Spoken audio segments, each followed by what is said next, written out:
আলীকদমের পানবাজারে FBM ইটভাটা স্থাপনের প্রস্তুতি। বন উজাড় ও ফসলি জমির টপ সয়েল কাটার আশঙ্কা। শাহাদাত হোসেন বাপ্পির রিপোর্টে থাকছে বিস্তারিত। বান্দরবান জেলার আলীকদম সদর ইউনিয়নের ৫ নম্বর ওয়ার্ডের পানবাজার এলাকায় একটি এফবিএম বা ব্রিকফিল্ড ইটভাটা স্থাপনের প্রস্তুতি চলছে। সংশ্লিষ্ট ভাটা কর্তৃপক্ষ ইতোমধ্যে কার্যক্রম শুরুর উদ্যোগ নিলে এলাকায় পরিবেশগত বিপর্যয়ের আশঙ্কা দেখা দিয়েছে। স্থানীয় বাসিন্দাদের অভিযোগ, ইটভাটার জ্বালানি সংগ্রহের জন্য আশপাশের বনাঞ্চল উজাড় করার পরিকল্পনা করা হচ্ছে।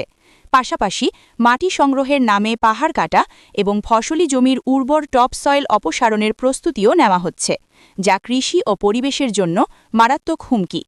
স্থানীয়দের মতে, এ ধরনের কর্মকাণ্ড অব্যাহত থাকলে এলাকার পরিবেশগত ভারসাম্য নষ্ট হবে, কৃষি উৎপাদন ব্যাহত হবে এবং জীববৈচিত্র্যের ওপর দীর্ঘমেয়াদী নেতিবাচক প্রভাব পড়বে।